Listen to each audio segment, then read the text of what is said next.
Before we begin, I want to take a moment to honor the cultures behind the stories we are about to explore. The tales shared here come from many peoples, lands, and traditions. I do not change these stories to fit modern expectations or to align with today's social standards. Instead, I present them as they were told, sometimes beautiful, sometimes harsh, sometimes challenging. We are not here to judge the past, but to understand it, to listen, to learn, and to honor the ancestors who carried these stories forward. We also share stories from various religious traditions. These are presented in their historical and spiritual context, with respect for their beliefs that they represent. Every culture deserves respect, context, and acknowledgement, and this space is dedicated to doing exactly that.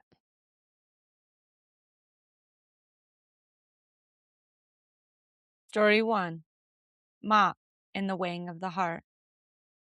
When the sun first rose from the waters of creation and the ordered world emerged from the darkness of noon, the ancient Egyptians believed that existence could endure only so long as Ma'at remained within it.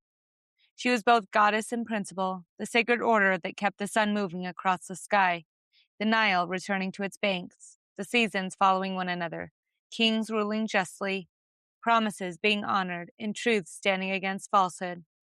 Ma'at was shown as a woman wearing the feather that bore her name, and whenever disorder threatened the world, she stood against Isfet, the force of chaos, violence, falsehood, and imbalance. Even the gods were not imagined as entirely separate from her order. Each night, the sun god Ra descended into the underworld and traveled through darkness, where the great serpent, Apophis, sought to destroy him and prevent the sun from rising again. Each dawn was therefore more than the beginning of another day. It was proof that order had survived the night, that chaos had been resisted, and that Ma'at still held. Human beings, too, were expected to live within this balance, for death did not release anyone from the truth of how they had lived. When a person entered the realm of the dead, they came at last to the Hall of Two Truths, where Osiris presided over the judgment of the deceased.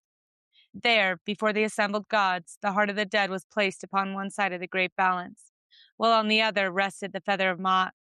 Anubis attended the scales, watching that the weighing was performed correctly, while Thoth, divine keeper of wisdom and writing, recorded the result. The heart could not hide behind wealth, rank, reputation, or the words spoken by others after death, for it carried within itself the life of the person who had owned it. If the heart balanced with the feather, the deceased was declared Ma'a Karu, true of voice or justified, and could continue into the blessed existence beyond death. But beside the scales waited Ammit, the devourer, a fearsome being with the head of a crocodile and forequarters of a lion, and the hindquarters of a hippopotamus. If the heart proved unworthy, Ammit consumed it, denying the deceased continuation they had hoped to receive. Yet the weighing of the heart was not the beginning of Ma'at's power, nor was it merely a punishment waiting at the end of life. Ma'at was meant to be practiced while one lived. Egyptians spoke of feeding the hungry, clothing the naked, refusing theft, rejecting falsehood, respecting boundaries, and acting without needless cruelty. Pharaohs were expected to offer Ma'at to the gods, symbolically returning sacred order to the divine powers who sustain the world.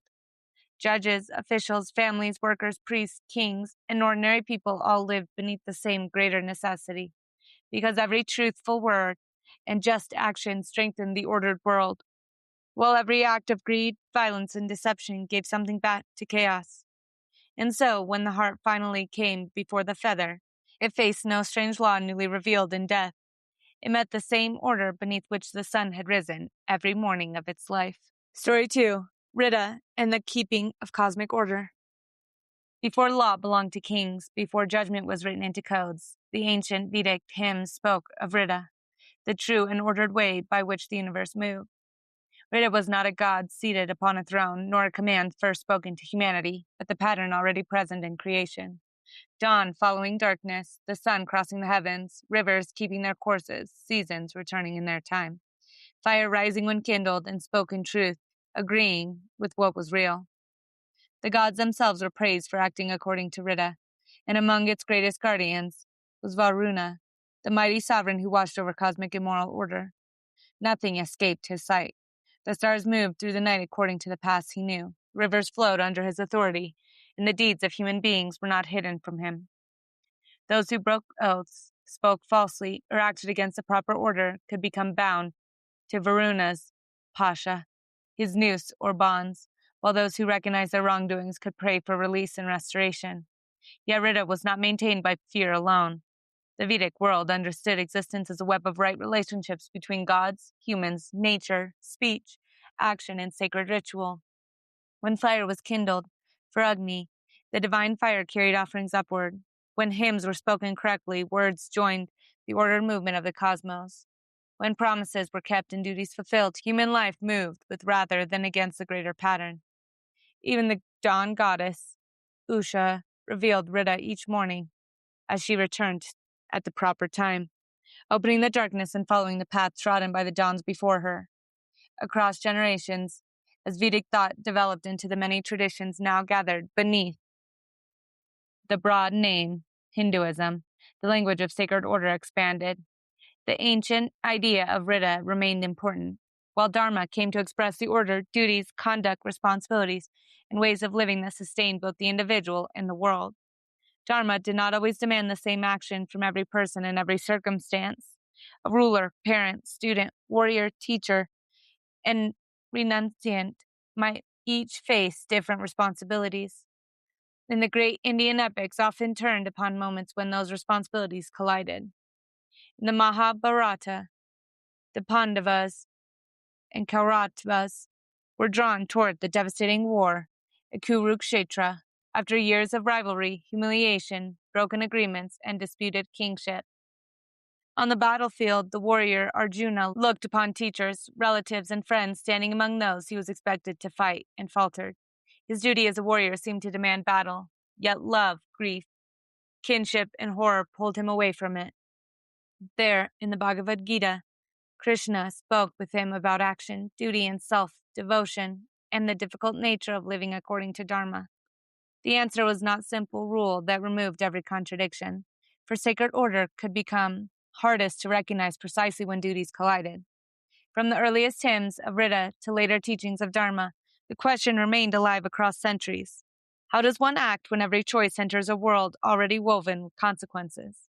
The sun still followed its course, dawn still returned, and rivers still sought the sea, but human beings had to discover how to place their own actions within the order far larger than themselves. Story 3, Forseti and the Hall of Reconciliation. Among the gods of the Norse world was Forseti, the son of Baldur, beloved among the gods for his beauty and goodness, and Nanna, who died of grief after her husband's death and was laid beside him upon his funeral ship. From these parents came a god remembered not for thunder, battle, cunning, or prophecy, but for judgment and the settling of disputes. Forseti dwelled in the hall called Glitnir, whose name meant the Shining One, a place described in the old poems for having pillars of gold and a roof of silver so bright that it could be seen from far away. There Forseti sat and heard the conflicts brought before him, and those who came divided were said to leave reconciled. He did not ride out with the hammer or destroy the guilty, nor did he seize offenders and drag them before a throne. His power lay in hearing the matter, weighing what had happened, and finding a settlement by which a quarrel could end. In the Norse world, such an ending was no small thing. A wrong committed between two people could spread outward through families and generations. An insult might demand an answer. An injury might require compensation. A killing might call for vengeance, and vengeance could awaken vengeance in return until the first offense was nearly forgotten beneath the blood that followed it. Communities therefore gathered at assemblies called things, or thing in Old Norse, where laws were spoken, disputes heard, judgments made, alliances negotiated, and settlements arranged. Law was not only the command of a distant ruler. It lived in memory, public speech, testimony, reputation, compensation, and the willingness of a community to recognize a judgment. Forseti belonged within the world of settlement. Those who entered Glitnir carried their conflict with them, but the tradition remembered the hall as a place from which they departed reconciled, suggesting that the greatest judgment was not always the one that defeated an enemy, but the one that prevented a dispute from becoming an inheritance. Even among the gods, violence was consequences that could not always be undone. Forseti's own father, Baldur, was killed through the schemes of Loki, and the death set events into motion that would contribute to Ragnarok, the final catastrophe of the gods. Yet the surviving sources do not tell of Forseti taking vengeance for his father or hunting those responsible. Instead, the son of the murdered god remained associated with arbitration, judgment, and peace between those who had come into conflict. In Glitnir, the quarrel itself became the thing brought under examination. Each side entered carrying its grievances, each believing in the weight of its own injury. But the shining hall existed so that anger would not be the only judge. The silver roof gleamed upon them. The silver roof gleamed above them. The golden pillars held, and Forseti listened until those who had arrived as opponents could leave with the matter settled. In a world where one unresolved wrong might become the beginning of a feud, the power to end a conflict before it demanded another life was itself a form of divine protection. Story 4. Dike, the Watcher of Human Justice. When the rule of Zeus had been established upon Olympus and the gods had taken their places within the new divine order, justice was not left without a witness among humankind. From Zeus and Themis, the ancient goddess of divine law and established order, were born the Horai, the goddesses who govern the right arrangement of both nature and society. Eunomia, good order; Dike, justice; and Irene, peace. Of the three, Dike turned her attention especially toward the deeds of human beings.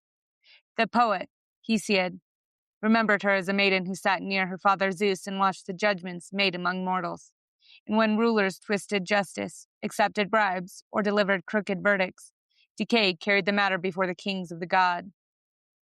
Dike carried the matter before the king of the gods. Human beings might conceal a crime from the neighbors, powerful men might silence those they had wronged, and judges might bend a decision toward wealth or influence, but injustice did not vanish merely because those responsible escaped immediate punishment. Dike saw the crooked judgment and brought word of it to Zeus. In Hesiod's telling, she also walked among human communities wrapped in mist, watching those who administered justice and observing whether their decisions were straight or corrupted.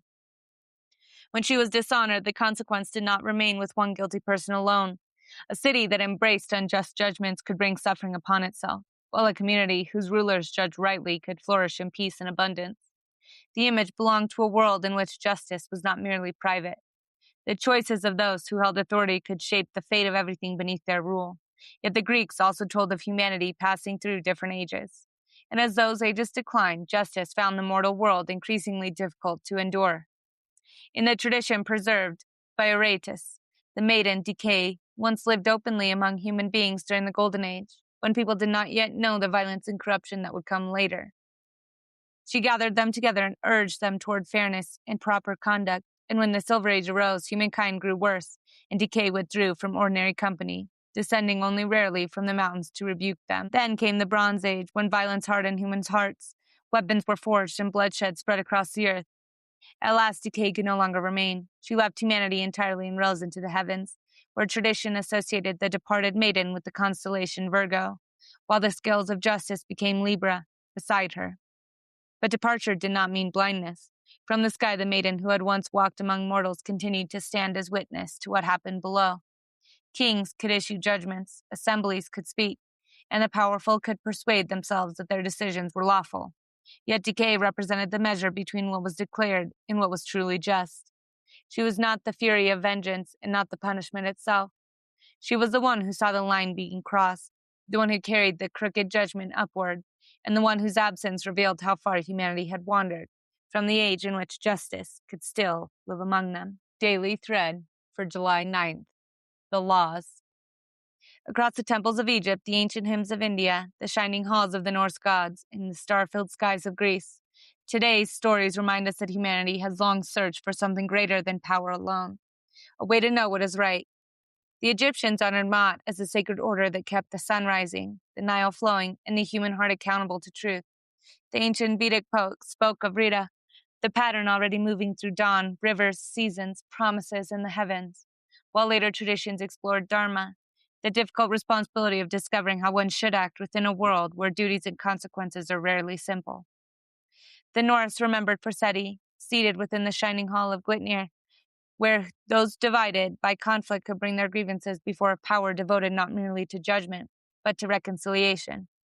And the Greeks told of Dike, who watched the judgment of humanity, carried crooked verdicts before Zeus, and finally withdrew into the heavens when injustice made the mortal world impossible for her to inhabit.